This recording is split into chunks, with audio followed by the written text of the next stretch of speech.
दोस्तों, भारतीय जनता पार्टी की 3 राज्यों में जीत के बाद जो लोग मिठाई बांट रहे हैं, पटाखे फोड़ रहे हैं, लाखों रुपए खर्च कर रहे हैं, मैं उन्हें सावधान करना चाहता हूं कि आप ये पैसा पूरी तरह से बर्बाद कर रहे हैं, क्योंकि एक बार फिर से इन 3 राज्यों में फिर से चुनाव कराने का ऐलान होने जा रहा है। ये बात मैं इसलिए कह रहा हूं क्योंकि इस पूरे मसले को लेकर न विपक्षी पार्टी की तरफ से कोई गया, न मुस्लिम समुदाय की तरफ से कोई गया, न कोई हारा हुआ प्रत्याशी गया, बल्कि वही लोग अब भारतीय जनता पार्टी के खिलाफ खड़े हो गए जिनके दम पर सत्ता में आने का ऐलान लगातार बीजेपी करती रही है। जी हां, साधु संत उन्हीं ने बीजेपी के खिलाफ मोर्चा खोल दिया है। उन्होंने साफ तौर पर कह दिया है कि इस तरीके से जो चुनाव हुआ, जो वोटिंग हुई, वोटिंग के बाद जो परिणाम आए, उसके बाद साफ जाहिर होता है कि बड़े स्तर पर धांधली हुई है। और साधु संतों ने पूरे के पूरे 500 से ज्यादा सबूत ऐसे इकट्ठे किए हैं जिसे लेकर वो सुप्रीम कोर्ट पहुंच गए।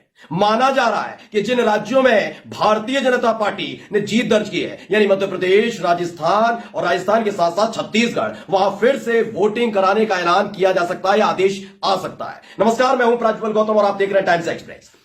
लगातार हम आपको दिखा भी रहे हैं कि कैसे मध्य प्रदेश के अंदर पहले बालाघाट और उसके बाद उज्जैन के अंदर मतपत्र की जो पेटी होती है उसकी सील टूटी हुई मिली थी, यानी कि कहीं ना कहीं एक बड़ा खेल किया जा रहा था। इन सब के बीच जब वोटिंग हो रही थी उस वक्त भी मध्य प्रदेश, राजस्थान, छत्तीसगढ़ से अलग अलग तस्वीरें निकलकर सामने आ रही थी। पहले से ही अंदेशा जताया जा रहा था कि कोई बड़ा खेला हुआ है, लेकिन फिर भी इंतजार था 3 दिसंबर का। और जैसे ही तारीख आई वैसे ही खुलासा हो गया कि छत्तीसगढ़, राजस्थान और तो और मध्य प्रदेश के अंदर वाकई खेला हुआ है। ये बात मैं क्यों कह रहा हूं? इसलिए क्योंकि अब साधु संत सड़क पर उतर आए। उनका कहना है कि हम जानते हैं कि हमारे ही इलाके का जो प्रत्याशी है वो जीतेगा नहीं जीतेगा, और इसको लेकर वो 500 से ज्यादा सबूत लेकर सीधे सुप्रीम कोर्ट पहुंच गए। मैं उन साधु संतों से जो उन्होंने कहा वो सुनवाऊं, उन्होंने क्या चुनौती दी है, कैसे धज्जियां उड़ाकर रखती भारतीय जनता पार्टी की, वो बाद में दिखाऊंगा। लेकिन सबसे पहले जो सबसे जरूरी है वो आपको दिखाने जा रहा हूं। ये वीडियो देखिए पहले आप। दरअसल ये शादापुर का वीडियो बताया जा रहा है जहां पर कांग्रेस प्रत्याशी को एक बीजेपी के प्रत्याशी ने महज 28 वोटों से हराया। कितने? 28। अब आप यकीन मानकर चलिए, इन 28 वोटों से अगर भारतीय जनता पार्टी का प्रत्याशी हार जाता तो यकीन मानिए रीवोटिंग भी कराई जा रही होती, रिकाउंटिंग भी कराई जा रही होती। तमाम जो साजो सामान लेकर अधिकारी खड़े हुए हैं वो यूं के तू खड़े रहते। वो इसलिए खड़े रहते क्योंकि जिम्मेदारी और जवाबदेही जो है वो दिल्ली वालों को देनी है। यानी शाजापुर विधानसभा पर जिस तरीके से भारतीय जनता पार्टी के प्रत्याशी ने कांग्रेस के प्रत्याशी को महज 28 वोटों से हराया, उसको लेकर जो कांग्रेस के प्रत्याशी के समर्थक थे उन्होंने रिकाउंटिंग की मांग की, लेकिन पहले ही सिरे में खारिज कर दिया गया कि किसी भी तरीके से रिकाउंटिंग नहीं होगी। जो वहां पर खड़े हुए थे उन्होंने हंगामा करना शुरू कर दिया, तो उन्हें खदेड़ना शुरू कर दिया। एक बार फिर से वीडियो देखिए।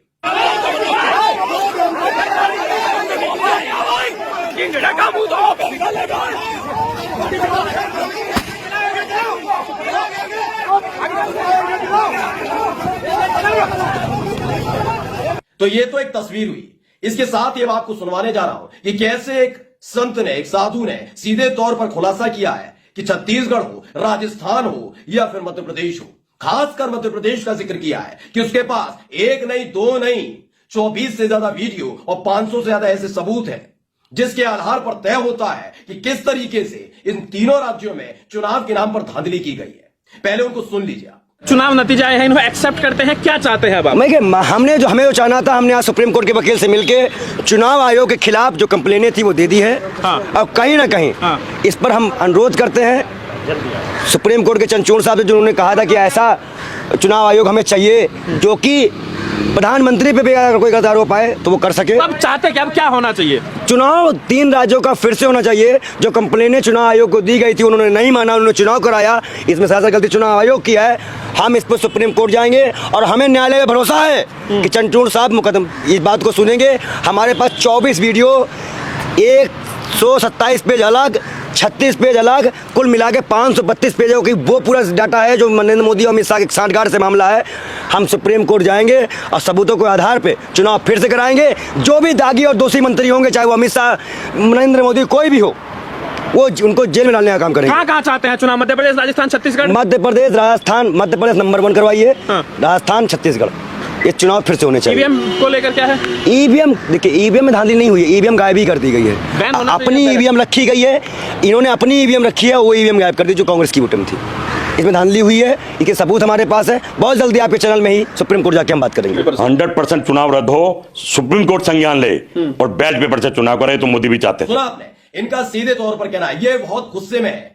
ये गुस्सा इसलिए बहुत ज्यादा जरूरी हो जाता है कि अगर यही बात समाजवादी पार्टी, कांग्रेस या किसी और विपक्षी दल का नेता करता तो माना जा सकता था कि हतोत्साहित हैं या हार की वजह से इसे बोल रहे हैं। लेकिन ये बात उन्हीं ने बोली है जिनके दम पर सत्ता में आने की कोशिश, यानी 1980 में जब बीजेपी बनी थी तो ऐसे ही साधु संतों को बरगलाकर लगातार हिंदूवादी पार्टी होने का दावा करते हुए भारतीय जनता पार्टी केंद्र की सत्ता में भी आई और राज्यों की सत्ता में भी आई। लेकिन अभी उन्हीं साधु संतों ने, जिनके नाम पर ही कह रहे हैं ना अयोध्या में जाकर राम मंदिर बनवा रहे हैं, ये कर रहे हैं, वो कर रहे हैं, हम हिंदुओं के लिए कर रहे हैं, वही साधु संत कितना गुस्से में। उनका साफ तौर पर कहना है कि हमें कुछ नहीं मालूम, हमें 3 राज्यों में फिर से रिवोटिंग करवानी, यानी वोटिंग दोबारा से होनी चाहिए। और इसी को लेकर इन्होंने सुप्रीम कोर्ट में जाकर सुप्रीम कोर्ट का दरवाजा खटखटाया है। मुख्य न्यायाधीश वीवाई चंद्रचूड़ जी से बहुत ज्यादा हम्बल रिक्वेस्ट की है कि कैसे भी करके इस पूरे सबूतों को देखें, इन गवाहों को देखें, इन वीडियोस को देखें और फिर निर्णय लें कि इन 3 राज्यों में जो खेल किया गया है वो सही है या गलत है। क्या ये जो वोटिंग हुई है बिल्कुल ठीक है या नहीं है? क्योंकि चुनाव आयोग का जो आप जिक्र कर रहे हैं ना, चुनाव आयोग को लेकर तो सुप्रीम कोर्ट ने, जैसा कि भी जो संत महोदय हैं उन्होंने कहा भी कि वाकई सुप्रीम कोर्ट अब नहीं, पहले भी कई दफा पिछले 9.5 बरस में ये कह चुका है कि भाई ऐसा चुनाव आयोग इस देश के अंदर होना चाहिए जो निष्पक्ष होकर करे, कार्रवाई निष्पक्ष होकर करे। ये बात मैं क्यों कह रहा हूं? 2 मसले हैं हमारे सामने। पहला मसला राहुल गांधी का, दूसरा मसला प्रियंका गांधी का। पहला मसला राहुल गांधी का, आपको मालूम होगा कि जहां एक तरफ योगी आदित्यनाथ, असम के मुख्यमंत्री हेमंत बिस्वा शर्मा, ये तमाम लोग हिंदू मुस्लिम करने में जुटे हुए थे, इनको एक नोटिस नहीं दिया गया, ना इन्हें तलब किया गया। जहां एक तरफ इस देश के मुखिया राहुल गांधी को मूर्खों का सरदार बता रहे थे, एक बार भी उन्हें नोटिस नहीं दिया गया। लेकिन जैसे ही वर्ल्ड कप फाइनल में भारत की हार हुई, हर कोई पनौती पनौती चिल्ला रहा था, तो सिर्फ पनौती नाम सुनकर ही उनको नोटिस थमा दिया गया। ऐसा ही प्रियंका गांधी के साथ किया गया। प्रियंका गांधी को भी एक मसले में वैसा बताया गया कि उन्होंने गलत बयानी की है, इसलिए चुनाव आयोग ने उन्हें भी नोटिस पकड़ा दिया। यही बात तो सुप्रीम कोर्ट लंबे वक्त से कहता रहा है कि ऐसे व्यक्ति को चुनाव आयुक्त के कुर्सी पर, पद पर बैठना चाहिए जो निष्पक्ष होकर काम करे। बात राहुल गांधी की नहीं है। अगर उन्होंने पनौती कहा तो बिल्कुल नोटिस देना चाहिए था, अगर आपको असंवैधानिक लग रहा है या गैर कानूनी शब्दावली लग रही थी। लेकिन हेमंत बिस्वा शर्मा का क्या, योगी आदित्यनाथ का क्या उनको नोटिस थमाया? इन्हीं तमाम मसलों के जरिए तो समझ में आता है कि किस तरीके से सफेद पोशों की आड़ में सत्ता दर सत्ता एक एक राज्य में कब्जाई जा रही है। यही एक मसला है दोस्तों। बात आज मैं ईवीएम की करूंगा ही नहीं, मैं नहीं कहूंगा ईवीएम की, मैं नहीं कहूंगा, मैं विपक्ष की तरह नहीं बोलूंगा, लेकिन जो कह रहे हैं उसको सुनिएगा। आप अभी इसी वक्त गूगल जाकर कर लीजिएगा, आपको पता लग जाएगा इन्हीं 5 राज्यों में किसने सबसे ज्यादा जहरीले बयान दिए हैं, किसने सबसे ज्यादा गंदगी उगली है। लेकिन उसके बावजूद भी बीजेपी के कितने नेताओं के हाथ में नोटिस थमाया गया वो आपको पता लग जाए। गूगल कर लीजिए एक बार। आपने तो पहचान नहीं लिया, मेरा नाम बता रहा हूं आपको। साहिब के बयान पर क्या उनको मिला नोटिस? मिला? नहीं मिला। हेमंत बिस्वा शर्मा को मिला? नहीं मिला। योगी आदित्यनाथ को मिला? नहीं मिला। जितने लोग हैं उनमें से किसी को नहीं मिला, सिर्फ राहुल गांधी और प्रियंका गांधी को मिला था।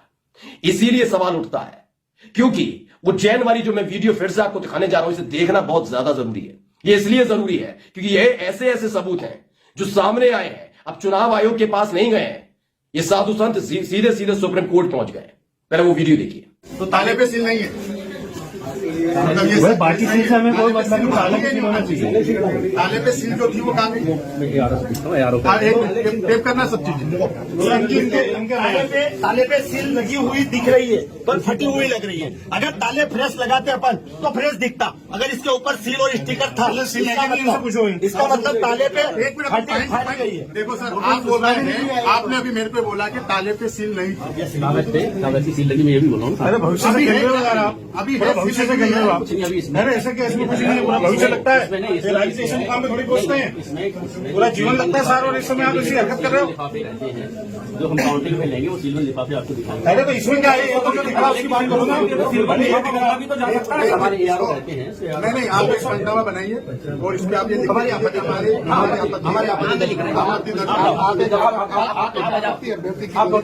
उसको तुमको लिखना बता दीजिए।